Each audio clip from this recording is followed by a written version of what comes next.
Oh, hi, Lori is Lori. back. Says, a guy interviewed women in skimpy bikinis and guys at the beach. What were the guys wearing, Lori? Why is it only important what the women were wearing? I'll bet you the guys were topless. Yeah. Like, Don't why? worry. Guys are able to do whatever the hell they want. Women, on the other hand, purity culture.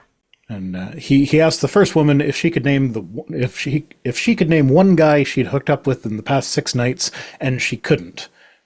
So I know that this is like supposed to be like, oh, she slept with so many people she can't remember any of them. But the way I read that the first time was like, I haven't hooked up with anyone in the last 6 nights, so no, I can't. So, That's that would another be way to say what I it. would want. But I don't know. Could be either way. I'm assuming this is one of those man on the street things where guys ask cute girls that they find in public super inappropriate questions with the hopes that that they'll at least be nice because there's a camera on them, Yeah. which this is super scummy kind of content. So like, I'm going to be on board. Like, I'm going to be on the same side as Lori as this. Is that like that type of content should not exist, but like the activity that woman was engaging in, it should be safe. That's fine.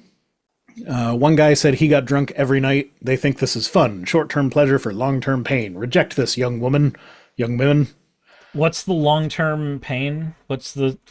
How did we get to? Because like I Well, if you remember have sex, there's a danger that you might have a child, and that is long-term pain. that. Yeah, I understand that, but I thought that's something that they were trying to advocate for happening more often anyway. Yeah, judging by the friggin' birth rate tweet, you'd think.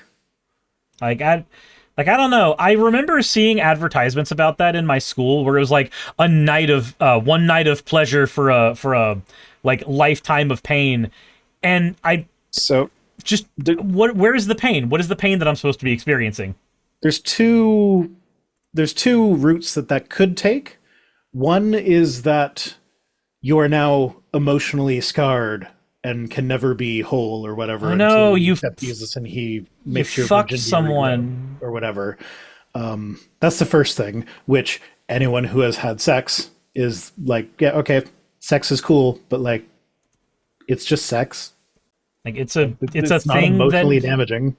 It's just a thing that happens. like it's a thing that happens. Worst case scenario, you'll find out that you're demi. That's what happened to me. Yeah, and then on the other side of the coin, this is the one that is actually more likely to actually be a thing that happens.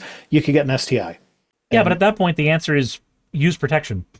Yeah, and also most STIs are treatable nowadays, and those that aren't are manageable. So like, absolute worst case scenario, you end up having to take PrEP.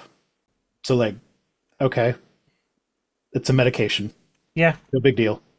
Isn't it wonderful that we live in a society that is advanced medically to a point where that's a thing that you can do? Just take medicine and be okay. Yeah. Trace James says, "Is sex cool? I tried it. It was boring as fuck." So like,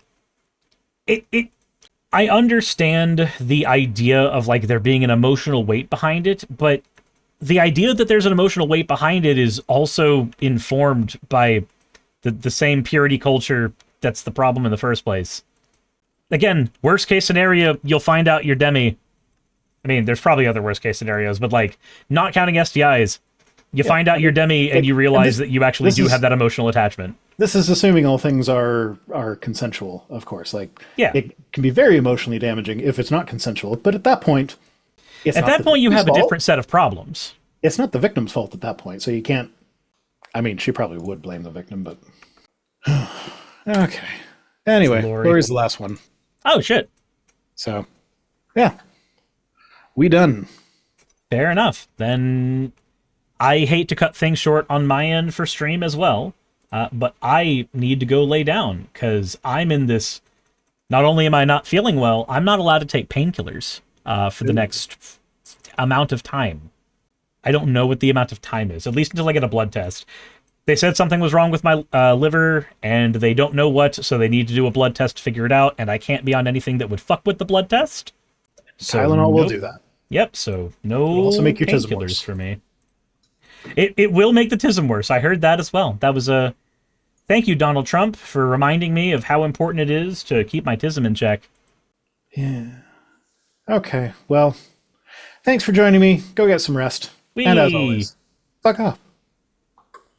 Hey, you made it to the end. I want to give an extra thanks to the patrons who allow me to do this full time. I want to thank Aaron Rail, Astral, Britzkrieg, Jemshin, Poundini, Red Joker, Victoria, Jonas, Craig, Tarika, Fireshard, Smiling GM, John, Dren Hadamada, Creeper, Sagitta, you know I'm not saying that last part, Sylvie Snow, Valis of Seraph, Ottoman Angel, Rooster Rachel, and Fire Panda, who are all my $20 and up patrons.